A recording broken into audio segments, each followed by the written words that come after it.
Good evening, everyone.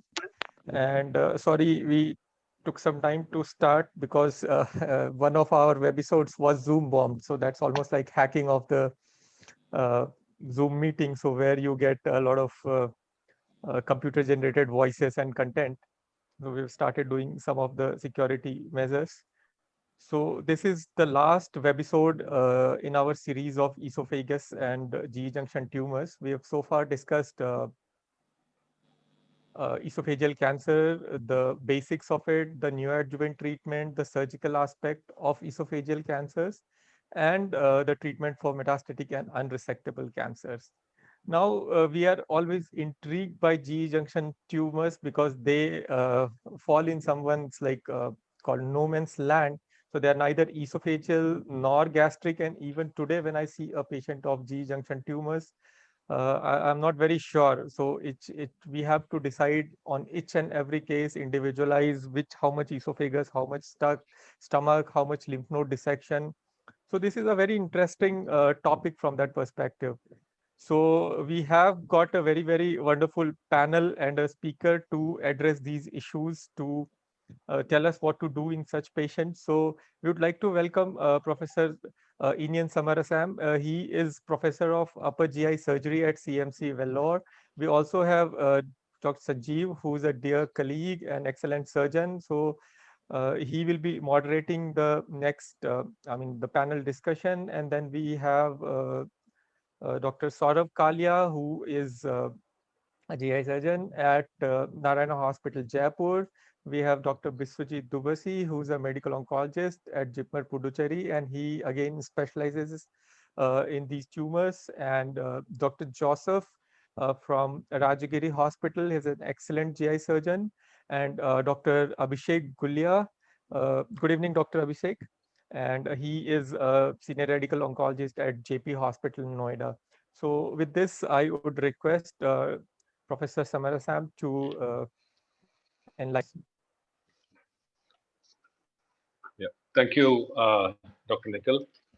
Am I audible? Yeah, absolutely, sir. Okay, sure. So, thank you very much for the invitation and for asking me to participate today. Uh, and congratulations on conducting this successful webinar on GI surgery and surgical oncology. Uh, so, a very good evening to everybody who have tuned in. So, my brief is to talk on GE junction tumors and, in particular, about the surgical management of junctional tumors. Junctional tumors, as we know, the incidence is increasing in the West, and a similar trend has been observed even in the East and in our country, possibly due to changing dietary factors, perhaps obesity, reflux disease, etc. And as Dr. Nikhil was just alluding to, junctional tumors do provide challenges, not only because of the anatomical location, perhaps also because of the lymphatic pathways encompassing both the abdominal chest cavity, sometimes even in the neck, and of course, the technical challenges associated with surgical operation. So, starting with an upper GI endoscopy, uh, it's not only the biopsy, but accurate location of the tumor, its length, its circumferential involvement, the degree of obstruction, if any, if there is presence or absence of Barrett's, and trying to then work out what type it is based on the SIVA. So these are all components of an upper GI endoscopy.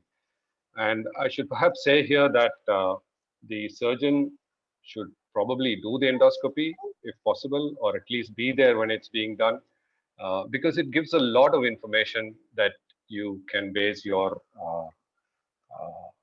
decision of what to do on. Of course, I'm not going into the details of the staging investigation, but just touching upon each one of them. A contrast enhanced CT of the thorax and abdomen is crucial, gives a lot of information about the local extent of the tumor and also the presence or absence of metastatic disease. What about a PET CT scan? Is it always necessary in junctional tumors?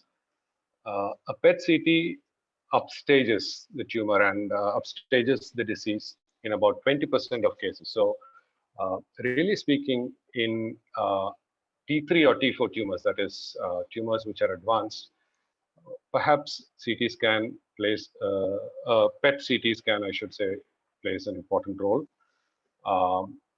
And if it is early disease, perhaps T1, T2, then you don't need a PET CT. What about staging laparoscopy? Staging laparoscopy for Sievert's 1 tumor, that is the more proximal tumors, is optional. However, for Sievert's 2 and 3, it's certainly necessary.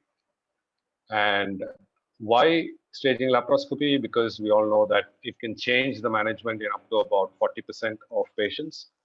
And you can obviously avoid an unnecessary laparotomy in up to about 20 patients. This is after all your staging. And when would be an appropriate time to do the staging laparoscopy? Now, if you look at the sequence of events, you've got the preoperative staging, then perhaps you would put these patients through some form of neoadjuvant therapy, restage, and then do surgery.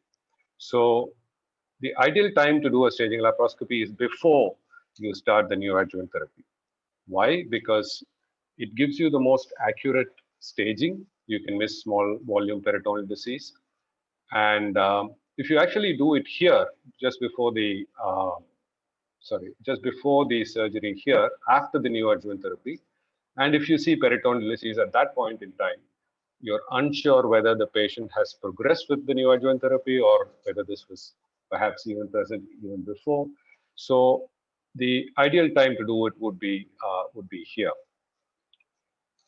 It will, if you do it here, involve another separate operation, but it is certainly worth the time and effort. When you do a staging laparoscopy, peritoneal fluid cytology plays an important role. You have a very small subgroup of patients who may be cytology positive but no macroscopic peritoneal disease. And in this subgroup of patients, obviously, the prognosis is adversely affected by the peritoneal cytology being positive. So it's good to know whether it is positive or not. What about endoscopic ultrasound? It's an accurate way of staging both the T stage and the end stage disease. It is particularly useful in early stage disease. We don't see this that many T1, T2 in our clinical practice, but if you do see one, an endoscopic ultrasound is very useful in deciding on the staging, deciding on the need for neoadjuvant. For example, if you have a T2 or a T1, you may not give neoadjuvant, go upfront surgery. And obviously, if you have a suspicious lymph node away from the primary tumor, it may be helpful in the assessment. If you come to junctional tumors in particular, endoscopic ultrasound perhaps not that helpful because you have this diaphragmatic movement at the hiatus, which can hinder in the actual assessment. And of course, what we see in clinical practice is obviously advanced stricturing and obstructive lesions where EUS may be difficult and not even possible. Now, coming to the question, are these junctional tumors? How do you then look at them? How do you then treat them? Do you treat them as gastric? Do you treat them as esophageal? So basically, the 8th AJCC, if the epicenter of the tumor is within 2 centimeters of the junction, then it is treated as a esophageal tumor. Whereas if the epicenter is more than 2 centimeters away from the junction, then, or if the tumor doesn't even reach the junction. So in these 2 scenarios, it is treated as a gastric tumor. Now, what are the implications of that? So if you have something like this, then because you're treating it as a gastric tumor, gastrectomy or complete removal of the stomach will form part of your surgical treatment. Now, The classification of junctional tumors, we are all aware of the Sievert's classification. So I don't have to spend too much time on this. But basically, it depends on the epicenter of the tumor. So it's not the proximal extent, it's not the distal extent, it's the center of the tumor. So the center of the tumor is in the blue area shown here, then it is Sievert's 1. If it is in the purple area shown here, that is 1 centimeter above or below the actual junction, then it is type 2. Or if it is beyond that towards the stomach side up to 5 centimeters, it is Sievert's type 3. The Japanese counterpart of the Sievert's classification is the Nishi's classification. And that is shown here at the bottom here. And basically in the Nishi, it is 2 centimeter above and below. So beyond that, they don't look at it as a junctional tumor. And if you look at the picture above, so that is the corresponding types in the Sievert's. So essentially, there are 5 types in the Nishi classification based on where the predominant tumor is, whether it's on the esophageal side or whether it's in the gastric side. And the middle 3 are the true junctional tumors or the cardiac tumors. Of course, all for the management, these have to be discussed preferably in a multidisciplinary setting, because you need the input of a number of people, because like any other cancer, it is multidisciplinary. When would you give neoadjuvant therapy? Just very briefly, if it's a locally advanced tumor more than T2, or if there is N1 disease, regardless of the T stage. So this is the indication for giving neoadjuvant therapy. Of course, the patient should be medically fit for whatever type of neoadjuvant therapy you decide to give, be it radiotherapy, chemoradiotherapy, etc. Because this patient is going to have a big operation at the end of your neoadjuvant therapy. The popular ones, if you look at the NACRT, which is the cross regime, and if you look at the chemotherapy, it's the FLOT, which is basically docetaxel, oxaliplatin, 5-FU, and leucovorin. So 4 cycles before, 4 cycles after surgery. And of course, in our patients, probably a little bit of compliance issues with FLOT, but in our practice here in our institute, this is the predominant chemotherapy, neoadjuvant chemotherapy that we give. As far as our practice is concerned, if it is a squamous cell carcinoma, then we go for the cross regimen. If it's an adenocarcinoma, for example, a junctional adenocarcinoma, we would give chemotherapy, and our chemotherapy of choice is the FLOT. And if you actually compare cross versus FLOT, there are quite a few ongoing studies. In fact, the NeoAges, they have come out with their results, and there is an equipoise with cross and FLOT. The results have just come out.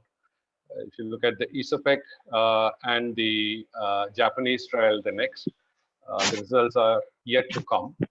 But it would be interesting to look at what it is. But in our current practice, for junctional adenocarcinomas, we give NACT.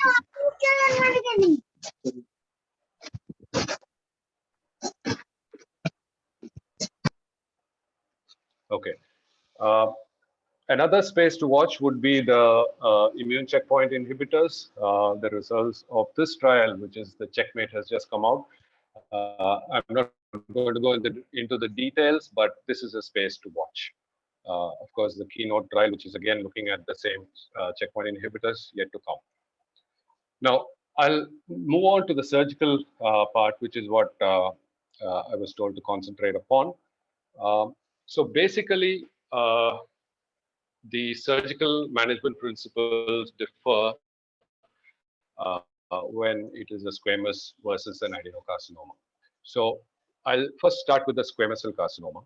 Now, squamous cell carcinoma, as you see on the left side of the screen, the treatment, regardless of the location of the tumor, is a total esophagectomy. Why? Because of this phenomenon called field cancerization, which we are all aware of. So whether it's just above the GE junction, whether it's involving the middle of the thorax, the treatment would be a total esophagectomy. So for squamous cell carcinomas, it's reasonably simple and straightforward. Now, if you look at the lymph nodal spread, squamous cell carcinomas, depending on their location, can spread proximally and distally. So therefore, an appropriate lymphadenectomy would be at least a 2-field lymphadenectomy. In some centers, they include the neck as well, which would be a 3-field lymphadenectomy. So for squamous cell carcinomas, it's pretty straightforward, regardless of where they are. So the treatment would be a total esophagectomy, a lymphadenectomy of the abdo, chest, plus or minus neck. You would use the stomach as a conduit most of the time, and you would do a neck anastomosis because you're doing a total esophagectomy. The alternative would be a transhiatal esophagectomy, where you don't open the chest, obviously, and the anastomosis is in the neck. Now, it gets a little bit more complicated when you come to adenocarcinomas. Now, if you come to adenocarcinomas, now, as far as the margins are concerned, you would like to give about minimum of 2 centimeter margin, up to 5 centimeters if it is bad biology tumors. Okay, and of course you need to do an adequate lymphadenectomy.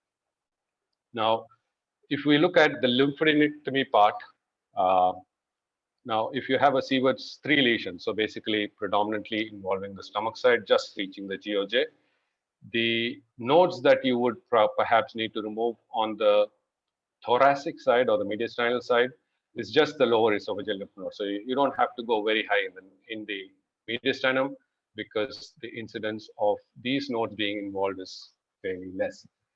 Of course, you will have to do a complete D2 dissection in the abdomen, which is station 1 to 12. So that would be for a Sievert's 3. Now, if you look at the lymphadenectomy required for a Sievert's 2 junctional tumor, here the tumor extends a little bit more into the esophagus, so perhaps your lymph nodal involvement is going to be more, as you can see here, at least up to the carina level. So your lymphadenectomy should perhaps include up to that level. But when you go to the abdomen, you really don't have to remove, you don't have to do an entire D2 dissection. So you remove the lymph nodes along the lesser curvature, station 7, and perhaps the celiac. So you can confine your lymphadenectomy to the lesser curvature part of the stomach, because the chance of the nodes along the greater curvature, which is 4, 6, and 5, so propyloric and tropyloric, the chance of those being involved is less than, is about 1 or 2%. So therefore, you do not have to do a lymphadenectomy on the greater curvature of the stomach, and therefore you will probably be able to use the stomach as a conduit in these patients. If you go to Sievert's 1, which is more proximal tumors, you will have to do a complete mediastinal lymphadenectomy. Again, you can confine your lymphadenectomy to the lesser curvature of the stomach and the celiac axis. So that's about the lymphadenectomy requirement when you look at the junctional tumors. And to summarize, so basically if you've got a type 1, which is on the left side of the screen, so you've got a tumor involving part of the esophagus, so you need to give a margin of at least 2, maybe 5 centimeters, so that's going to involve an esophagectomy. Of course, you give a distal margin, which will involve part of the lesser curvature of the stomach. Your nodal lymphadenectomy should involve at least up to the carina level in the mediastinum, and you will remove the nodes along the lesser curvature and the left gastric artery in the abdomen. Now, if it's a type 3, so this will involve either an Ivor-Lewis esophagectomy or a McEwan's esophagectomy. Of course, you may do a transhiatal also. Now, On the right side of the screen is the type 3 lesion, where it is predominantly in the abdomen. So your operation will therefore involve a total gastrectomy. You will probably give a margin of 2 centimeters, 3 centimeters at least to get to the lower part of the esophagus. And you will remove the lymph nodes. You will do a proper D2 lymphadenectomy with nodes along the lower part of the periesophageal lymph node should be adequate. The real gray area is the type 2 lesions, where you could end up doing one or the other. Okay, so that is the real gray area in this. And this slide is basically what we've discussed so far. So basically, if it's an SCC, it's fairly straightforward. It's McEwen's or a transhiatal. If it's a type 1, then it's a esophageectomy, gastric pull-up with a neck or a thoracic anastomosis. An alternative would be a transhiatal. If it's a type 3, it's a total gastrectomy with a jejunal anastomosis. And depending on the whether you can reach it through the abdomen or not, you may have to open the lower left or the right side of the chest to do the anastomosis if required. So that is for type 3. But for the type 2, it could be one or the other. So we will then go on to sort of deciphering what we do for type 2 a little bit later. So what are the practical difficulties when you decide or when you have a junctional tumor? So obviously we talk about 2 centimeter above, 3 centimeters above, but where exactly is the GOJ? That itself can be difficult to determine because it's very difficult to localize it on endoscopy, radiologically, laparoscopic assessment, whatever you do, it is still a guess. Okay, and there can be still inter-observer divergence when you actually calculate where exactly the gastroesophageal junction is. Now, this can be even more difficult when you got a large tumor or when you got, for example, a hiatus hernia associated with the tumor. So all this can make it practically difficult to exactly decipher where the gastroesophageal junction is. Now, again, large tumors may straddle two Sievert groups, and the epicenter, we talk about epicenter, but that can also be hard to define. And if you look at how much of discordancy for even like for a type 3 lesion, there was a study looking at it, and there was a 40% discordancy between experienced clinicians. So it's not very accurate.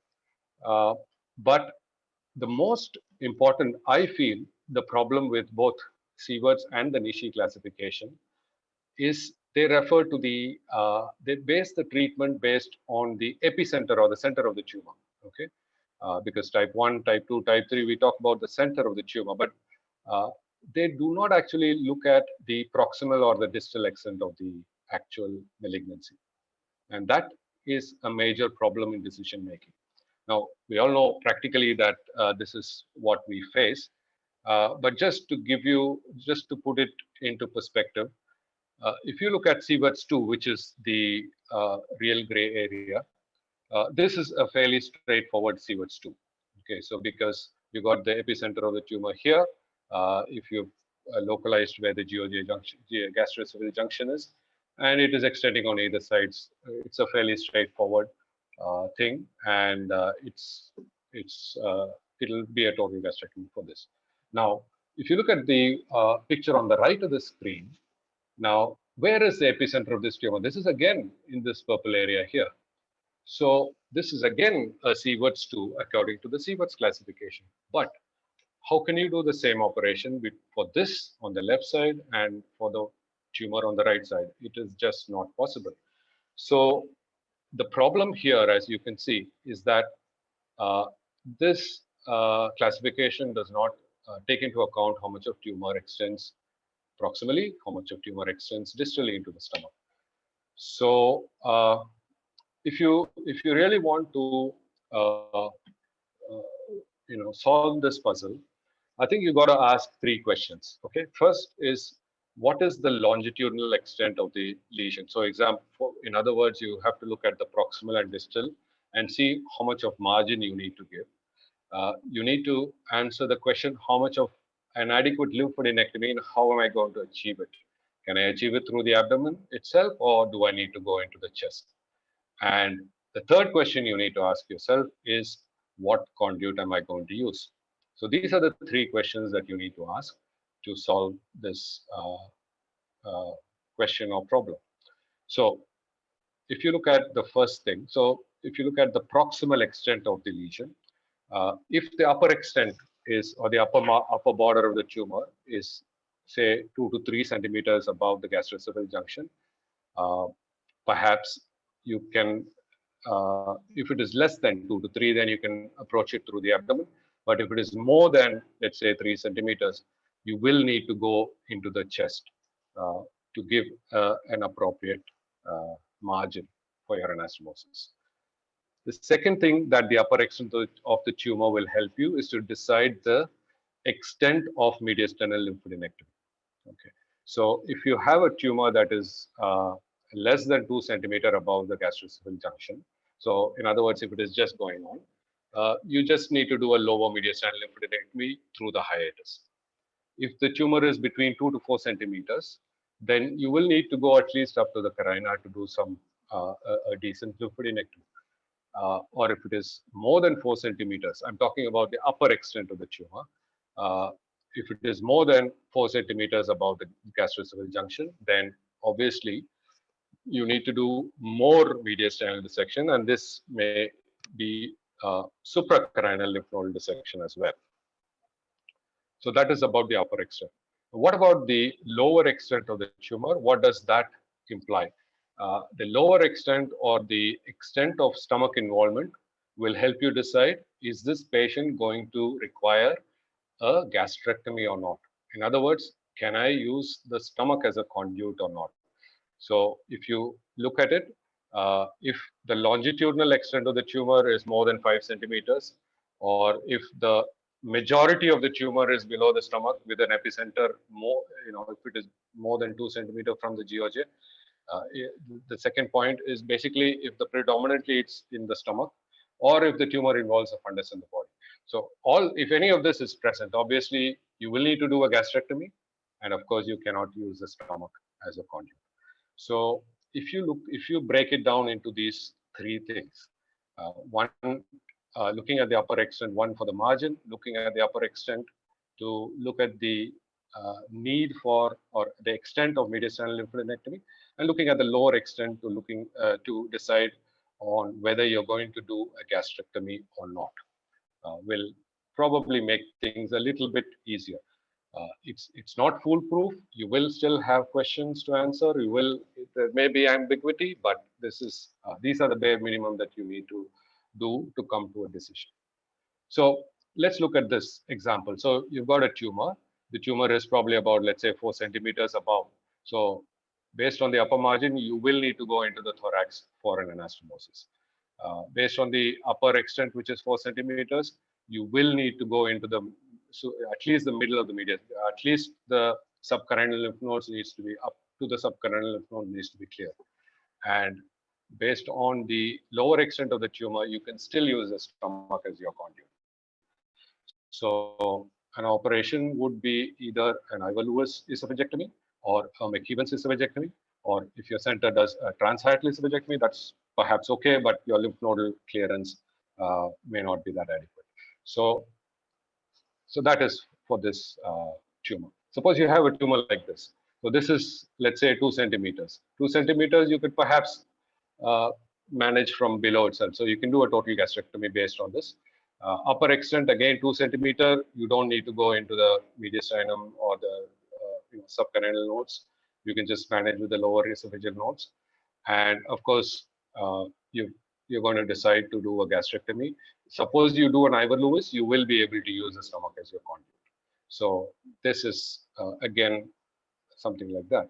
If you have a tumor like this, here the tumor is extending, let's say, 4 centimeters above. So you will need to go into the chest and do an esophagectomy. You will need to go into the chest to do at least up to the subcarinal lymph nodes. And you cannot use the stomach as a conduit because it's involving a significant part of the stomach. So for this patient, you would do a total gastrectomy probably an extended total gastrectomy removing at least giving a 2 centimeter margin, and you will probably be using the jejunum as a conduit, and you certainly cannot be doing the anastomosis from the abdomen. You will probably need to go into the chest. So if you look at so this is a good way of looking and solving this issue. Now coming to, apart from the upper, lower extent, etc., there are other factors which help in the decision, which may influence decision making, which includes the tumor grade differentiation, whether there was a obstruction to the esophagus, what type of neoadjuvant therapy you give. Suppose you have a very obese individual, then in order to do a safe anastomosis, you may have to go into the chest. Whether there is a suspicion of more proximal mediastinal lymph nodes, whether your jejunum is going to reach, okay, and also the type of patient, like if it is an elderly patient, or is it a fit young patient where you would go and do a radical approach. So all these have to be, it's a tailored approach for each patient. One size does not fit all. Now, if you and when you're doing the operation, if you have a type 2, so let's say you start in the abdomen, you start with the trial dissection in the hiatus. Of course, an intraoperative endoscopy will help you to look at the location of the tumor, and always in such cases do an intraoperative frozen section, which will help you decide whether you are able to achieve the margin or not. I will briefly touch upon colon. If you cannot use the stomach, if the stomach needs to be removed, and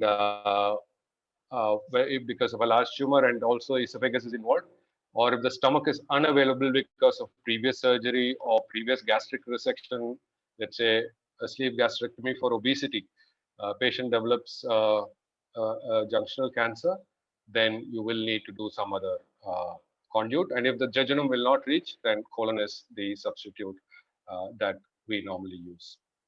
Now, also, what is the role of proximal gastrectomy? We've been talking about total gastrectomy, esophagectomy, etc. What's the role of proximal gastrectomy in these tumors? Now, please understand that the standard surgical procedure for a clinically node positive or an advanced tumor, that is T3, T4 of the stomach or GOJ, is a total gastrectomy. So when can you do a proximal gastrectomy? When you've got early disease. So if it's a T1, T2 tumor, or if there are no nodes, or if it's a low risk tumor, it's grade 1, 2 intestinal type with none of these present, that is when you can do a proximal gastrectomy. Why can't you do a proximal gastrectomy for advanced gastric cancers? Because for an advanced gastric cancer, these are the lymph nodes you need to remove. And if you're doing a proximal gastrectomy, you're going to leave behind these group of lymph nodes. If you're going to do a proximal gastrectomy, it may be okay if it's an early disease, which is T1, T2, but it may not be okay if the patient has got locally advanced tumor. So you need to be careful in selecting whom you perform a proximal gastrectomy upon. Molecular subtyping is coming, so we will certainly be seeing more in this space, not only in the adjuvant neoadjuvant setting, but also in deciding what type of operation to do. And in the 9th edition of the AJCC, this is also going to be incorporated. I'm not going to be talking about the minimally invasive. So the principles, we know minimally invasive is much better in terms of morbidity, etc. But for want of time, I'm not going to be going on this. So I'll conclude. So management of junctional tumors, basically it's a balance between the appropriate surgical approach, which depends on your ability to do an R0 resection, both proximal, distal, circumferential, your ability to do an adequate lymphadenectomy, and you should perform it with the least invasive technique. When I say least invasive, if you can manage through the abdomen, that is the most appropriate operation. But you cannot compromise on the margin if necessary. And of course, the type of neoadjuvant therapy also will define and decide what surgical approach is taken. And you need to balance that with other factors, such as the patient fitness, the safety of surgery, quality of life issues, the surgical expertise that is available, and of course, local practice. It's very important because that is going to determine what you're comfortable with. So all these factors put together uh, is the key to the management of these tumors. Thank you for your kind attention. Thank you, Professor Samarsam. It is actually very informative, and even in brief 30 minutes, you have covered up most of the things which we are mostly like decision-making problems. And so I have a couple of questions here. If somebody also has question, they can ask, and they should ask.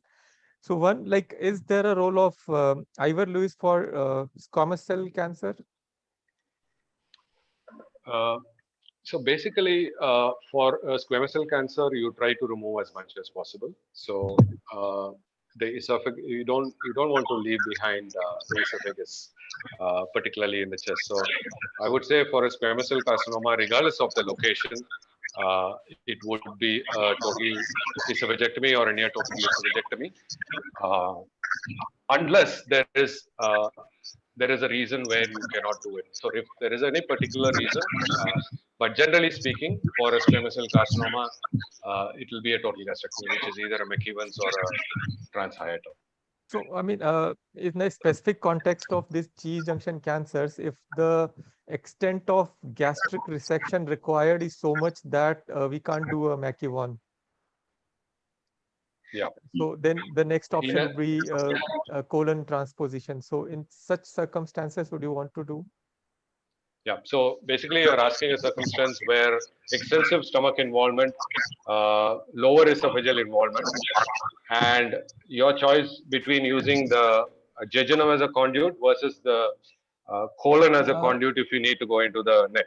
Not right? really, Okay. sir. So what? No, the case scenario which I am thinking of, where the gastric involvement is such that you can get away with a partial gastrectomy, and stomach is big enough to reach thorax, not the neck. Okay. Yeah. I guess still I would say for a squamous cell carcinoma, it is not standard practice. You would still, but it depends on the patient. Like if it was a young patient, I would still do a McEwan's esophageectomy. If it was, other factors which is going to determine the thing, I will probably modify it. Okay. I have a question. Yes, please. Yeah, please, Dr. Saurabh. Yeah, actually, very nice talk, sir. I wanted to ask that if you have a patient with a type 2 where this is extensive involvement, and after neoadjuvant therapy, it has regressed. So would you base your decision of the surgery based on the previous or the recent CT findings? Because it may change. The stomach involvement may not look that extensive later on, and you may need to you may decide not to remove the whole of the stomach then. Sure. No, that's an excellent question, and I forgot to mention that in the talk. So basically, your decision making is pre-neoadjuvant therapy because that is why you need to be very accurate in deciding what you are going to do. And once you start the neoadjuvant therapy, you can have a complete response also. So then, how are you going to decide? So basically, your decision making on the margins, etc., is going to be defined by your pre-neoadjuvant therapy staging, pre-neoadjuvant therapy margins. Of course, once you do the neoadjuvant therapy, your margin is going to shrink, and unless it is extremely rare circumstances, you will base your margins on the original NAC, original staging before the neoadjuvant therapy rather than after. I think that is a very, very good question. Thank you. We have one question from Dr. Jagannath. I'd request him to unmute himself and ask.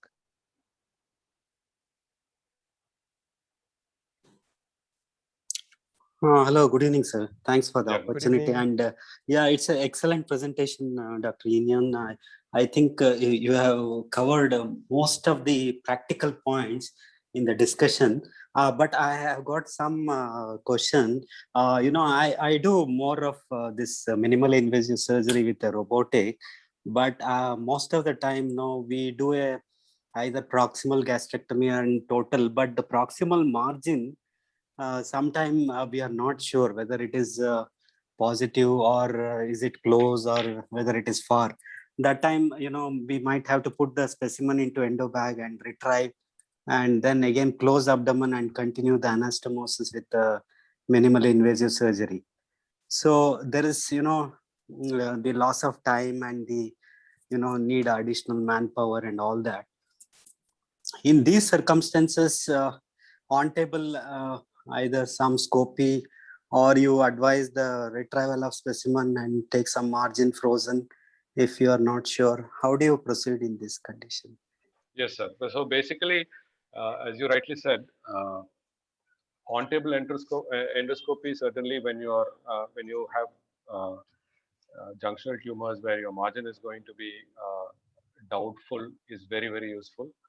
Of course, it takes a little bit extra time and effort to do it, but that is one of the things which is very useful. To be honest, we don't do it all the time, but if there is any doubt or if there is an issue that we're going to face, at least we do it the day before the operation to make a reasonable decision. But have it available in drop is very, very useful. And number two is you asked about the frozen section. I think it adds so much of value to your anastomosis if you're able to do a frozen section. So I think in such kind of tumors, a frozen section is crucial.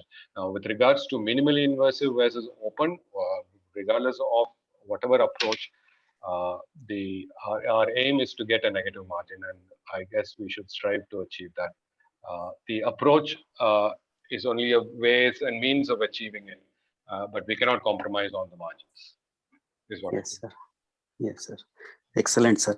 But I feel that whenever we go higher up, most of that, whatever the distal esophagus which is seen through the abdomen, but once you cut and it retract, goes almost into the subcarinal region.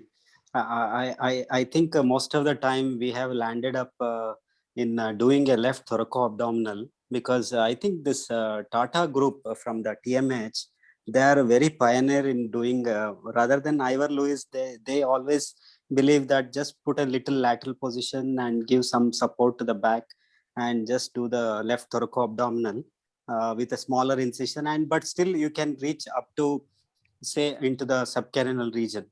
But for a proper, the removal of all the lymph nodes, I think still Ivor Lewis stands still the gold standard.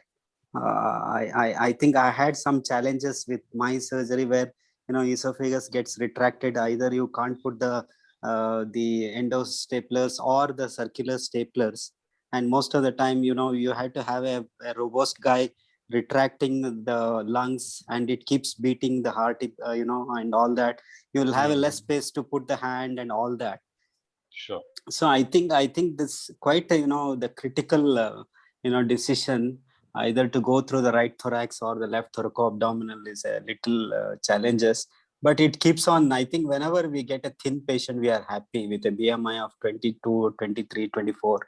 But whenever we see a obese patient, I think there's a lot of physical struggle which happens. I think each case, as you said, it has to be individually managed and properly planned. I think that's what I just wanted to Sure, sir. Yeah, I completely agree. One more question. Yeah, thank you, sir. Thank you. Yes, sir. Thank you. I have one more question. Sir, as you said, the type 2, there's chances that you may need to remove the whole of the stomach if it is a bulky tumor going into the stomach. But as per the NCCN, the type 1 and type 2 should be managed as esophageal cancers. So removing the stomach means you need to remove the lymph nodes of the stomach also. So this is probably a departure from what the NCCN says because of your experience, or is it like this is the way the next like people discuss about, because I was thinking like type 2 is total esophagectomy, but you told in this presentation that if the extent of the tumor is in stomach, then probably stomach also has to be removed. Yeah. So So yeah, basically, that is the problem with the Sievert's classification, is that type 2 can involve a significant part of the stomach also, yeah, and therefore you will compromise on the circumferential margin if you make a yeah, conduit out of the stomach. You may, if you still do it, you will be leaving the suprapyloric and infrapyloric lymph nodes, which will not be part of your resection. And again, that can be a problem. So I think of the three, the three questions. One is the upper extent, the mediastinal lymph node dissection. But the third one is also very important, which is, can you use the stomach as the conduit? And that is yeah, determined by will you be able to give adequate margin for your conduit? Like if you're going to use the stomach as a conduit, if there is involvement of the fundus or a significant part of the body, or all that will determine whether, because otherwise you're going to have a positive margin along your staple line or your yeah. stomach conduit line. Because the margins should be always circumferentially, should be more than 2 to 5 centimeter, like all the angles. Yeah, at least Or towards the body also, towards the fundus also, everywhere. yeah, towards in the body to at least a centimeter. 2 centimeter may not be possible, but at least a centimeter is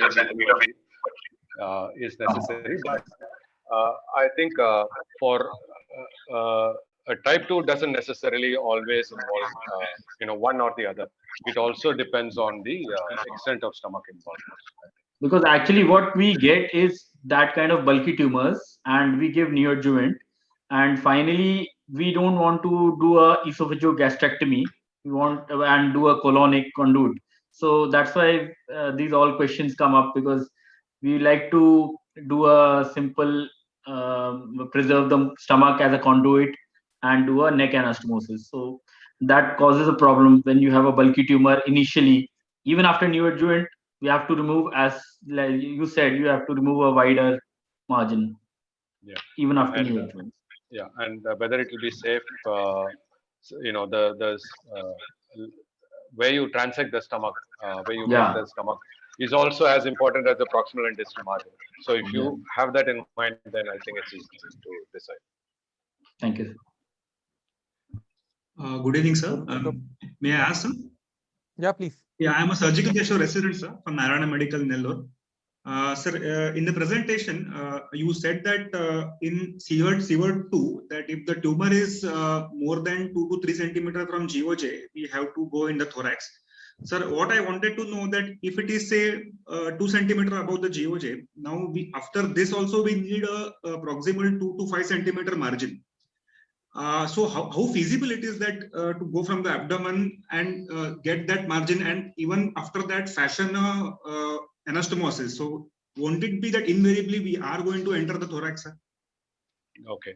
So basically, I think you're talking about the difficult situation where you're not sure whether you can do from the abdomen or whether you need to get into the thorax. Yeah, those borderline situations, sir. Yeah, the borderline. So essentially, if you have let's say if it is 2 centimeters above, you will be able to mobilize about 5 centimeters of the esophagus in total from the abdomen, roughly. I think that's sort of the ballpark figure. So you have a 2 centimeter or 3 centimeter tumor above the GOJ, you will add another 2 more centimeters, which is 5, which is the the limit of what you can do through the abdomen. Now, if you have a thin patient who is favorable anatomy, you will still be able to achieve the anastomosis through the abdomen. Perhaps using an Orville, or perhaps using those kind of techniques. However, if you have an obese patient, the same scenario will not be possible. So in that situation, you will need to go into the chest to at least do the anastomosis. Forget about the lymphadenectomy. So, and for that, you the chest or into the right chest to do the anastomosis. So welcome all the panelists. Dr. Indian, Dr. Sandeep Batra couldn't join, Dr. Saurav, Dr. Viswajit, Dr. Joseph, and Dr. Abhishek Gulia. So among us, we have 3 surgeons, 1 medical oncologist and radiation oncologist. So it will be a nice MDT discussion. So when we talk about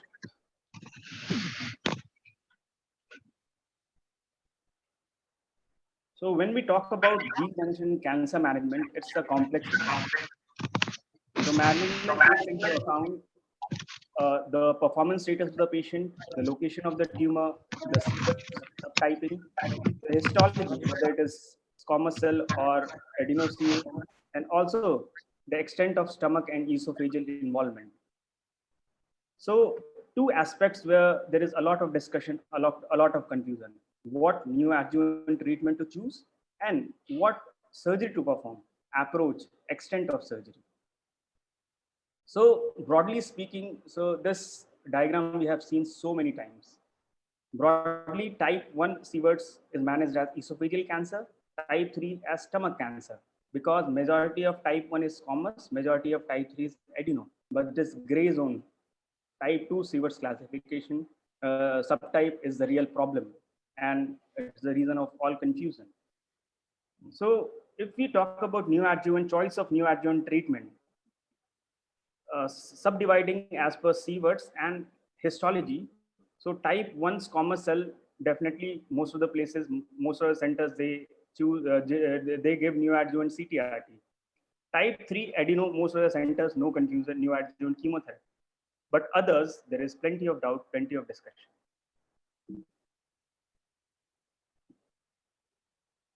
So I'll be discussing the majority of aspects through case-based discussion.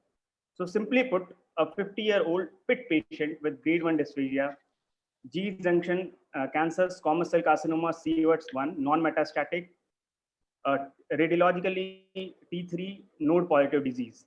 So we did a MDT and we decided for neoadjuvant treatment. Now, what neoadjuvant treatment to choose? Dr. Abhishek Gulia. Dr. Gulia. Hi. Yeah. So I'm sorry, I couldn't see whether it's a adenocarcinoma or a. No, it's a Sieverts 1 squamous cell carcinoma. Right. Then I'll go for neoadjuvant chemoradiation. Yeah. So there is a plenty of discussion. I saw a question in the chat box also. What neoadjuvant treatment to choose for type 1 squamous or whether NSCT or NSCTRT. So Dr. Viswajit. If it's a squamous cell, we would go with NACTRT.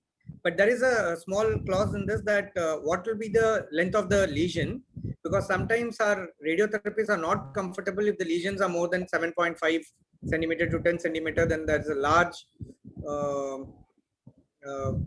I mean, if the lesion is too large, then it's difficult to radiate. So then we do NACT and we don't do NACTR. So as far as the field length is concerned, I think that was more of an issue when we used to incorporate brachytherapy intraluminal in the times of when we used to say that we used to escalate dose after external radiation, we have to give intraluminal, and by brachytherapy we will not be able to cover such a large volume. But nowadays when we are practicing conformal radiation, I think we can fairly radiate. We can radiate larger volumes also. I mean, this is what we follow at our center. So right. If it's 7.5 to 10 centimeter beyond that, then we generally give NACT. If it's below 10 centimeter, then we do NACTR. Okay.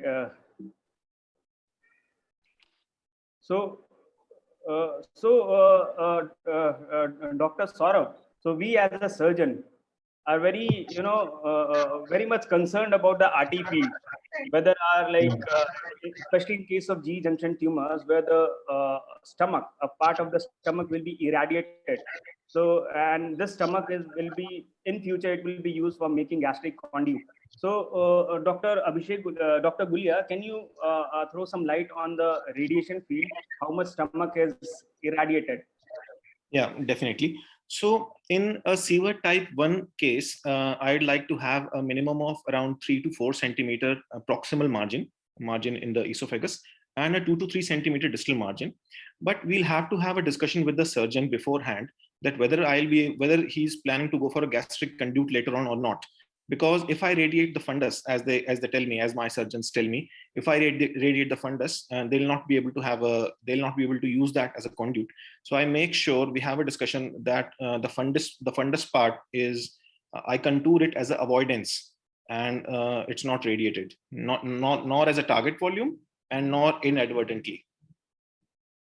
As far as the radial margins are concerned, I think 2 centimeters is enough. The 2 centimeters is enough to cover all the periesophageal lymph nodes, and the celiac lymph nodes also I'd like to cover in these cases, and perigastric, of course. So Dr. George, so do you find any operative difficulty in these kind of tumors where a part of stomach has been irradiated? Operative and as well as like by making conduit, do you find that it is the stomach is edematous and all? Yeah, from my experience, for Sievert's 1 squamous cell carcinoma, what we usually follow is after neoadjuvant chemo radiation, we go in for a thoracoscopic esophagectomy and use the gastric conduit and do a neck anastomosis. Mostly we've found the stomach to be okay. Probably as our probably our RT people also don't irradiate the fundus. So I have found the stomach to be quite okay. So this is the protocol that I use. So Dr. Saurav, as a surgeon, what would you prefer? Radiation, coming back to the this thing, what would you what neoadjuvant treatment would you prefer? Neoadjuvant chemotherapy or neoadjuvant chemo radiation? Dr. Saurav? Hello. Yeah. I'm saying there's no preference. Whatever neoadjuvant therapy has been given is decided by the oncological advantage. So if you have a neoadjuvant chemo radiation versus chemotherapy is decided by the all the specialists together, because some people are not able to tolerate a chemo radiation because of probably a poor performance status, or they are very old, so people then go for a chemotherapy also. But for a surgeon, we have to deal with it finally. So whatever we get, however the patient is there, we have to manage them. So it's not a preference for us. So, right. So the oncological principles and the tumor control is the primary important. Yeah. So Dr. Biswajit, just a question. So many centers are practicing still, they are giving a neoadjuvant chemotherapy for G-junction squamous cell carcinoma. So there are multiple protocols which are going on. So if we have to choose a chemotherapeutic regimen, so what do you use and how do you use? How do you choose? So it all depends on the histology. If it is a adenocarcinoma, then it is FLOT or the MAGIC trial, which is the ECF or the EOX. And many of us now believe that epirubicin does not work, so probably FOLFOX is also a good choice. So FLOT and FOLFOX are two things which you give if any patient with adenocarcinoma. If it is squamous cell carcinoma and we are planning for an NaCTRT, then it is obviously carbo plus paclitaxel.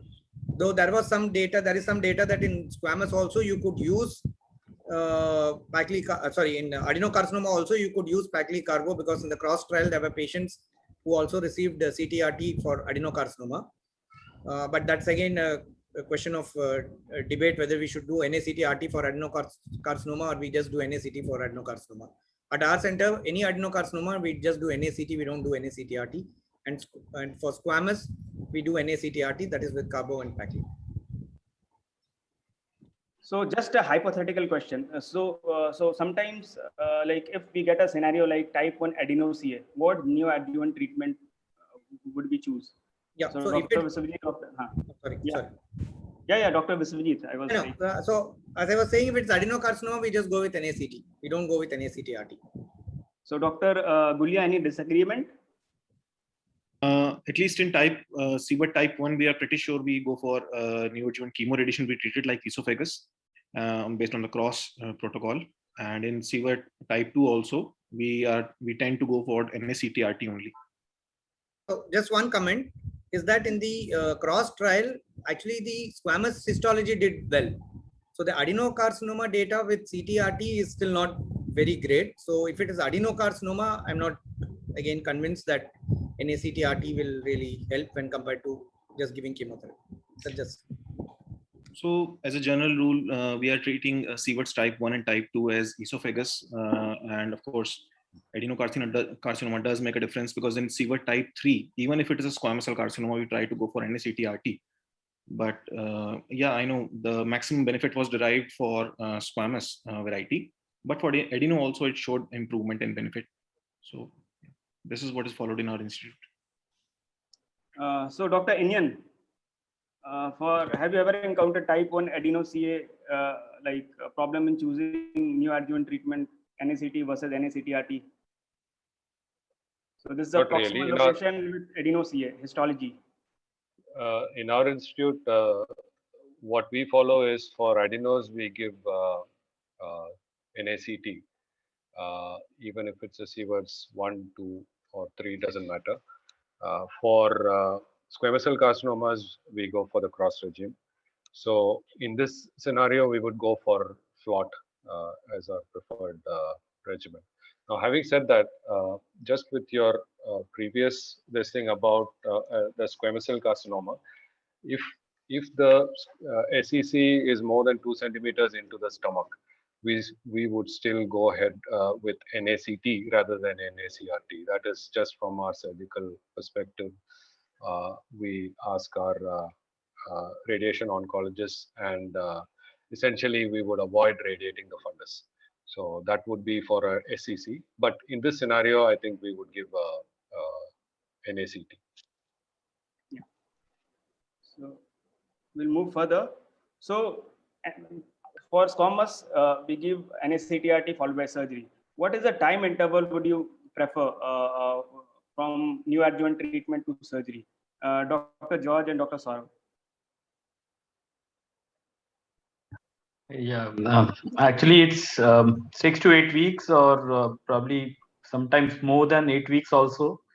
But it's not always the norm. Some people come very late after NACT-RT because they have a very good response, and we have to deal with it whenever they come. But ideal time is 6 to 8 weeks probably. So everywhere, whether it is esophagus or rectum, we are just delaying the time interval just to achieve more PCRs. So Dr. Gulia, comment on that. I'm sorry, me? So Dr. Gulia. Yeah, so 6 to 8 weeks is what we usually advise and follow. So Dr. Saurav, you are saying something. Sorry, I interrupted.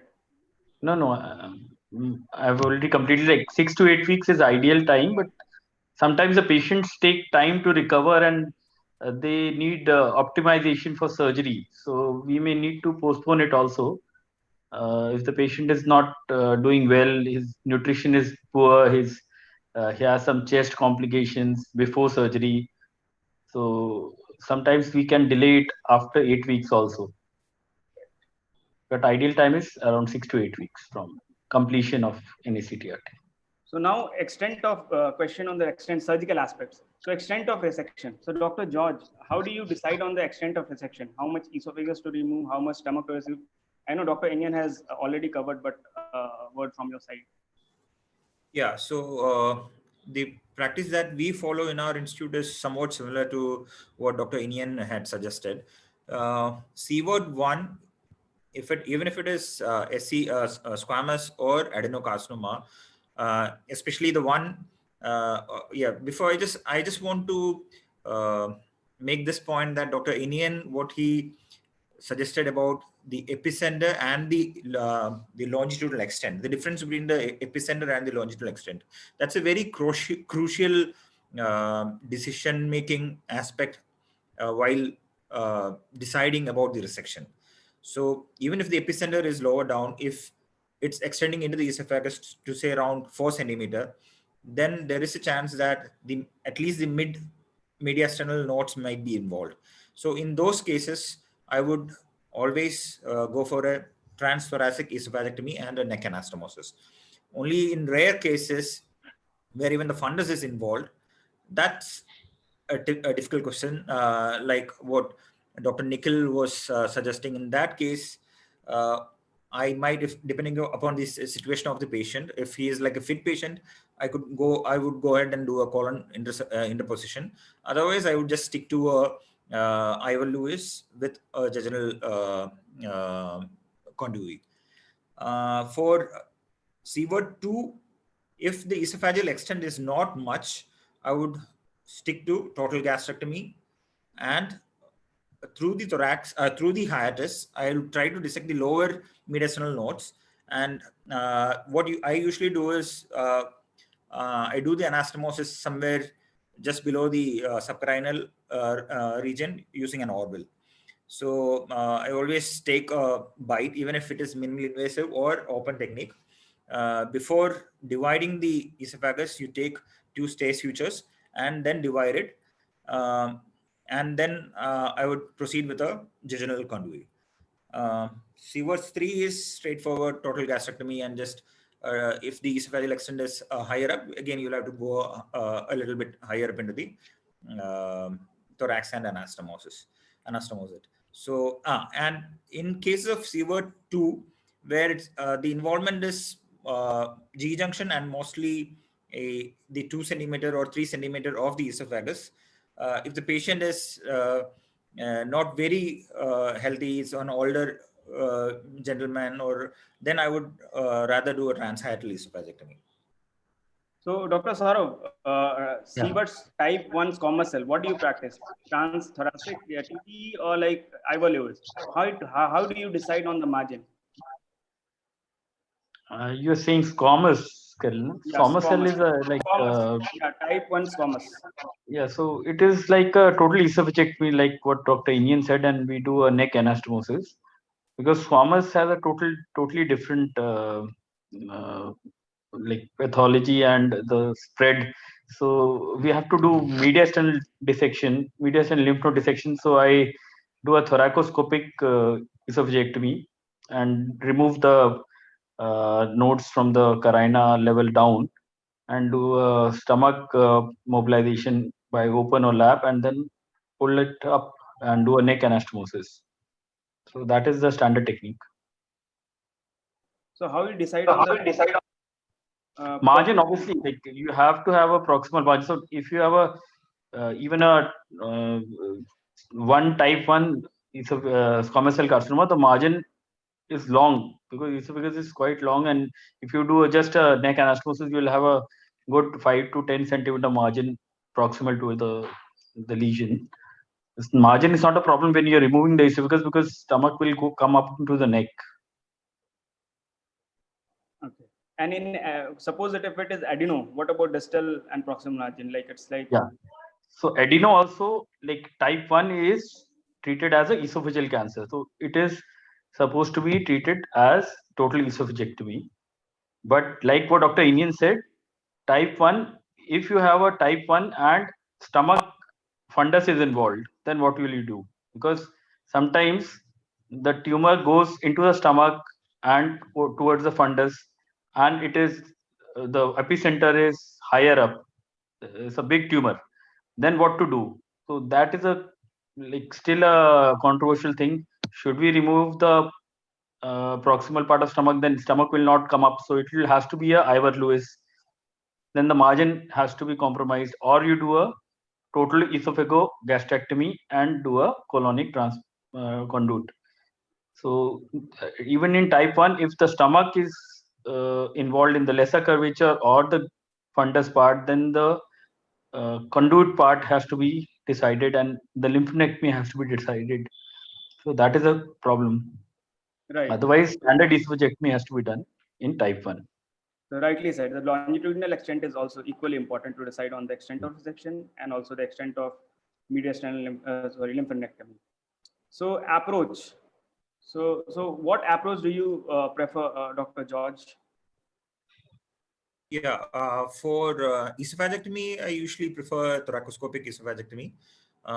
The abdominal component may be an open or a lap, and I usually follow the McEwan and do the neck anastomosis. Most of the cases where I had to do a distal esophagectomy, I have dissected through the hiatus, and using an Orville, I've done the anastomosis. Using an Orville is a little tricky. Sometimes we do feel that the anastomosis might give way, but thankfully it's sort of not given much of a problem. In a really difficult situation where you have to really go higher up, like at the, just beyond the subcarina and all, then I would put a left thoracoabdominal incision and do a classical Ivor-Lewis. So Dr. Inyan, any comment on left thoracoabdominal approach? No, I would agree with what Dr. Joseph had just mentioned. So basically, our approach would be for a squamous cell carcinoma, it would be starting in the thorax and doing a thoracoscopic McEwan's esophagectomy.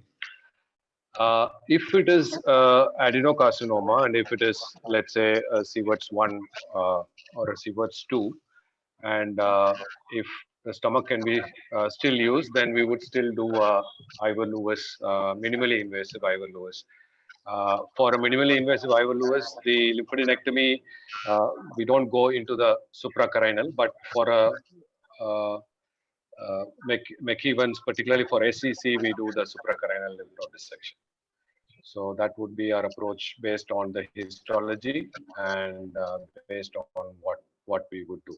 In terms of using the stomach as a conduit when you do an Ivor-Lewis, it really depends on the how much of stomach is involved, as Dr. Joseph and Dr. Saurabh earlier was alluding to. It's very important to make sure that you have adequate margin circumferentially also on the stomach, particularly when you're doing an Ivor-Lewis esophagectomy. If it is not the standard one of these two things, then obviously it will be an open. Like if it is really in doubt, and if we think the margin is going to be difficult, then we just do an open either total gastrectomy and then convert to a Ivor-Lewis if necessary. So those borderline cases we do it open. So one more aspect, extent of lymphadenectomy has been nicely explained by Dr. Inyan, so I won't be rediscussing again. So now moving on to the second case. Similar patient, 55-year-old lady, fit patient, G junction, Sieverts 2 adeno-CA. Again, MDT decided to give neoadjuvant treatment. Again, coming back to Dr. Viswajit and Dr. Gulia. Adenocarcinoma in ACT. Neoadjuvant chemo with what? Dr. Gulia, any disagreement? Yeah, in basically in it also depends upon the extent of lesion, of course. But in Sievert type 1 and type 2, even though it is a adenocarcinoma, we tend to go towards NSET-RT. But of course, we have to see whether we'll be able to, what is the extent of disease, whether we'll be able to spare the fundus or not. And then sometimes we can go for NSET also. But for this lady, if I'll go for NSET-RT. Dr. Viswajit? So I think there is some data, and the head-on-head trials are not very great, but whatever meta-analysis are there, and there are 3-4 trials which says, I mean, either way you go. One trial was interesting where they gave induction chemotherapy and followed by the CT-RT. So in that study, they showed that if you give some induction chemotherapy followed by the CT-RT, the survival rates were higher than doing just giving the NACT. But it is not exactly the same as giving NACT-RT and RT. I mean, NACT-RT versus NACT. But again, the issues are that we should always understand that the mortality rates, I mean, the treatment complications and post-op mortality also is slightly higher when compared to CT-RT, when compared to CT. So, and as Dr. Inyan just said that the New Ages study which just came out, the results are just out, and it says it is equipoised and your float is doing as well as doing the NACT-RT. So in that situation, I would still favor towards NACT, but again, things are open. It's institutional policy to decide. Right. those trials which Dr. Biswajit just discussed, I think that is very, very, I think that is going to be the future. But the only problem with those trials in which they have used induction chemo around 6 weeks, and then they've given preoperative CTRT, and then they have moved to the surgery. The issue with these trials is they delay the ultimate treatment. The main treatment is surgery. And with this approach, especially in non-responders, if somebody is non-responder and we are doing so much of chemo and then chemo radiation, ultimately it becomes inoperable, then the whole point of doing such a long neoadjuvant treatment is lost. But I think that's a good approach. In another trial I was going through was that they checked for response on a PET scan. Interim PET scan was done, but the responders were continued with the chemo radiation with the same, with the set chemotherapy schedule. And in non-responders, the chemotherapy schedule was changed. And ultimately, of course, the morbidity has to be balanced out in these trials. I think one more point to cover is that one advantage of doing NACT-RT is that if your PCR rates are going to be higher with NACT-RT, the advantage is that now with the nivolumab study, which says that if you are having NACT, if you're not having a pathological CR, then the nivolumab has to be used because it shows benefit. Whereas if you do not have a pathological, I mean, if you do not have a pathological CR, the nivolumab works. If you have a pathological CR, the nivolumab does not work. So maybe that if you have more pathological CRs, there might be a possibility that you might be doing better survival. It's not yet proven, but that might be one area where, because with NACT, the pathological CRs are much lesser when compared to NACT-RT. Right. Actually, can I interrupt here? Yeah, please. Just, this is addressed to both Dr. Abhishek and Dr. Biswajit. See, my understanding of let's say the cross regime, NACT-RT, the radiation component and the chemotherapy component. The chemo component is basically a radiosensitizing dose rather than looking at it as a systemic chemotherapy. Now, my problem with this, for giving this for adenocarcinoma, it's okay for squamous cell carcinoma, but if you are only giving a radiosensitizing dose, which means that it's predominantly local treatment, and you are actually helping with the local treatment by giving the chemotherapy. Whereas if you give systemic chemotherapy, that is a completely different kettle of fish. So I just want to throw this to both the oncologists here. Am I wrong in considering this? I know the studies have shown, even the cross trial has shown good pathological response with adenocarcinomas. But my, my gut feeling is basically, are we giving enough systemic chemotherapy when we give NACT-RT, the chemo component of it, and is it adequate for adenocarcinomas? Is my question. Well, as far as I take it, paclitaxel and carboplatin, they are radiosensitizing, but not only they have a radiosensitizing effect, they have an independent tumoricidal effect on their own. It's a fairly intensive chemotherapy. We cannot say that it only has a radiosensitizing dose. It does have tumoricidal effect, and probably because of this, they are now trying to incorporate a chemo followed by neoadjuvant chemo radiation schedule. But I think it has independent tumoricidal effects on its own also. I think I agree with Dr. Indian, and that is the philosophy why we generally use in any adenocarcinoma NACT and generally don't CT-RT. So in a squamous, it's completely different. I totally agree. But in NACT, I think chemotherapy is important. Right. So, Dr. Biswajit, we have two very popular regimen, FLOT regimen, MAGIC. Everyone talks about it. How do you choose which chemotherapeutic regimen for which patient? Yeah, so I think there is already enough data. We have a randomized data with FLOT, and definitely FLOT is superior to doing EOX or CAPOX when compared to FLOT. So that is no doubt that the FLOT is good. But again, we should understand that the FLOT is not a very easy regime to give. And in an Indian situation, whether the FLOT, we are going to give all patients FLOT is again a challenging question, with nutrition being a problem and the full doses of FLOT being an issue. So I think in our setting, we still need to individualize case by case basis. But a fit patient, no question, FLOT is the drug of choice. So sometimes we do encounter, strange histologies. So G junction type 3, this is the type 3 squamous cell carcinoma. We had 2 patients in the past 2 years, and there was a lot of discussion what neoadjuvant neoadjuvant treatment regimen to choose. Type 3 squamous cell carcinoma. Dr. Gulia. In type 2 squamous, type 3, so this is a typo error. Type 3 squamous cell carcinoma. In squamous, we tend to go for like I may consider a type 2 Sievert's adeno for FLOT or a perioperative chemotherapy, but in squamous cell carcinoma, we are pretty clear. We go for neoadjuvant chemoradiation. So Dr. Viswaji, type 3 squamous cell carcinoma. Yeah, again, any squamous preferred for CTRT, but again, my radiation colleagues are not very comfortable when it touches close to the stomach. That's what generally when we have the tumor board discussion, if it is somewhere closer to the, type 3, most often we try going with NACT and not with NACTRT. That's what we do at our center. So similar experience at our center. So two instances we had this histology, type 3 squamous cell carcinoma. We had plenty of discussion. Finally, the tumor board decided to give neoadjuvant chemotherapy. So Dr. Inian, have you encountered similar situations at your center? Yeah, type 3 squamous cell carcinoma.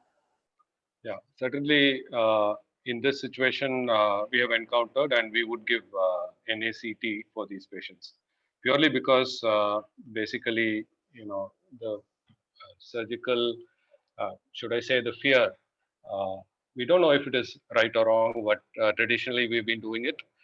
So if it involves more than 2 centimeters of the stomach, if it is squamous cell carcinoma, we would go for neoadjuvant chemotherapy. I think, we might be wrong, but this is our practice anyway. So we don't have a clear answer to this. So Dr. George, Dr. Saurabh, just a quick, any experience with type 3 squamous cell carcinoma? Yeah, I've seen some cases, but it should be managed as stomach tumor. So stomach cancers generally chemotherapy is preferred. So if they have to give neoadjuvant, then probably chemotherapy is what I would prefer. Yeah, so complex interplay of location and histology. So again, extent of resection has been already discussed in detail and covered by Dr. Inian, Dr. Saurabh, and Dr. George. So I'll be moving on to the next slide. Similarly, margin. So just a quick recap, Dr. George, how to decide on total gastrectomy, whether to do proximal gastrectomy versus total gastrectomy in type 2 adeno-CA?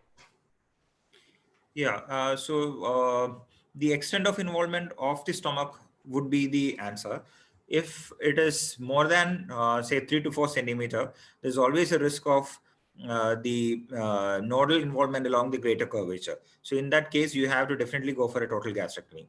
And there is this, so sometimes like the last case that I had done when the endoscopy had shown Sievert's type 2, where we had given a neoadjuvant chemotherapy.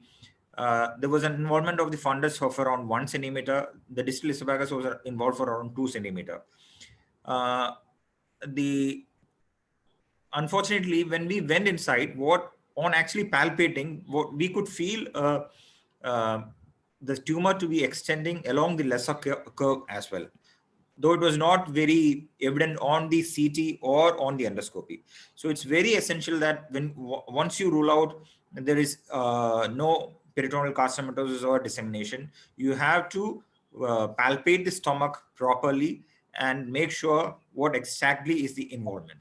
If the body is involved, if the fundus is involved, or if at least the cardia is involved for more than 3 to 4 centimeter, I would always go for a total gastrectomy. Right.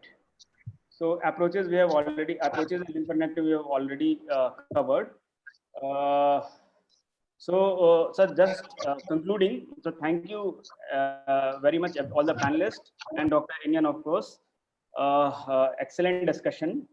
And Dr. Nikhil, over to you.